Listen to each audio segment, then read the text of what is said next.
सुत नानी भोलि उठ्नु होला फेरि बिजो होला मलाई मलाई होइन मलाई होइन आजकल उयो भन्नु मन लाग्छ कि के यो के भन्छ ध्यान साधनाको कि त्यो उयो के ध्यान साधना त्यस्तो उयो गर्न मन लाग्छ कि सिक्न मन लाग्छ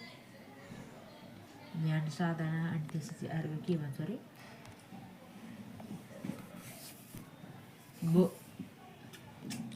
बौद्धिक